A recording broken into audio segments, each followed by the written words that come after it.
तर मंडळी, तुम्हाला देखील माझ्यासारखंच संध्याकाळी चहासोबत खायला काहीतरी क्रंची लागत असेल तर आजच हे महाराष्ट्राचे फेमस कटबोळी, चाकोल्या किंवा रिंग्स काहीही म्हणा, हे ट्राय करा। अतिशय क्रिस्पी, कुरकुरीत, आतून मस्त जाळीदार, पोकळ आणि वरून खूप क्रंची लागतात। 2 ते 3 महिने टिकतात। हॉस्टेलवर मुलांसाठी बनवू शकता, प्रवासामध्ये देऊ शकता, इव्हन मुलांच्या टिफिनवर शॉर्ट रेसेससाठी सुद्धा देऊ शकतात। तर चला बनवूया। तर ही कटबोळी किंवा क्रिस्पी रिंग्स बनवण्यासाठी आपल्याला एका पॅन मध्ये किंवा कढईमध्ये 1 कप एवढं पाणी घालायचं आहे। मापासाठी तुम्ही ग्लास, वाटी सेट करू शकता। त्यामध्ये 1/4 टीस्पून हळद, अर्धा टीस्पून काश्मीरी मिरची पावडर, चवीनुसार मीठ, 2 टीस्पून पांढरेवाले तीळ, अर्धा टीस्पून ओवा आणि फ्लेवरसाठी मी इथे जिंजर गार्लिकची पेस्ट घालत आहे। तुम्ही याला कशाचाही फ्लेवर देऊ शकता। इव्हन यामध्ये तुम्ही भिजवलेली मुगाची डाळ किंवा चण्याची डाळ सुद्धा घालू शकता। 2 टीस्पून बटर घालायचं। मीडियम फ्लेमवर हे पाणी आता मस्त उकळून घ्यायचं। तर या पाण्याला छान अशी बॉईल आली, अशा प्रकारे उकळायला लागलं की यामध्ये 3/4 कप एवढं तांदळाचं पीठ घालायचं आणि 1/4 कप एवढं मैदा घालायचा। मैदा बाइंडिंगसाठी घालतो आहे। दोन्ही पीठ घातल्यानंतर गॅस अजून बंद केलेला नाहीये। गॅसचा फ्लेम जो आहे तो एकदम लोवर करून घ्यायचा आणि हे पीठ पाण्यामध्ये छान मिक्स करून घ्यायचे। म्हणजे या पिठाने हे जे पाणी आहे मसाल्याचं ते पूर्णपणे ॲब्सॉर्ब करायला पाहिजे। अशा प्रकारे पिठाने पाणी ॲब्सॉर्ब करून घेतलं की आता यावर झाकण ठेवायचं, गॅस बंद करून घ्यायचा आणि 7 ते 8 मिनिटे याला असंच वाफवून घ्यायचं।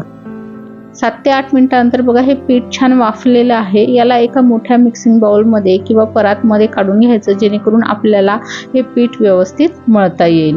हे पीठ अजूनही थोडं गरमच आहे, म्हणजे कोमट नाही, गरमच आहे। याला थोडं कोमट होऊ द्यायचं आणि नंतर हाताला आपण सोसू एवढं कोमट असलं की याला मस्त मळून घ्यायचं आणि छान दाबून दाबून मळून घ्यायचं आहे। हे पीठ एकदम सॉफ्ट करायचं आहे आपल्याला, नाहीतर जेव्हा आपण रिंग्स बनवू त्या रिंग्स बनवताना तुटू शकतात, म्हणून एकदम मस्त मळून घ्यायचं आहे।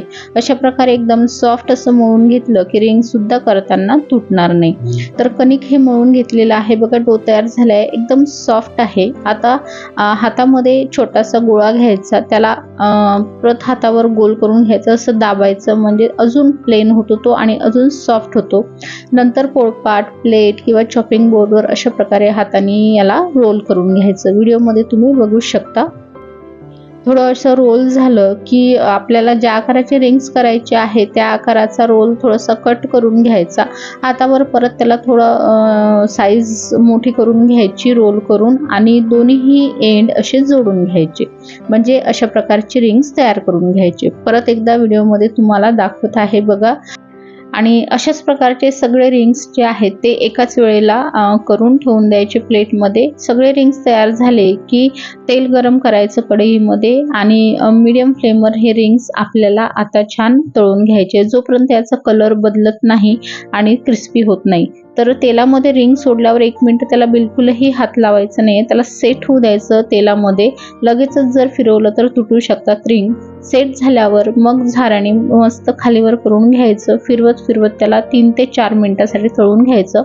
3 ते 4 मिनिटांमध्ये हे रिंग क्रिस्पी होतात, त्याचा कलर सुद्धा बदलतो। असं थोडा कलर बदलला, थोडा रेडिश कलर आला की टिश्यू पेपरवर काढून घ्यायचे, जेणेकरून याचं एक्स्ट्रा ऑइल पूर्ण निघून जाईल।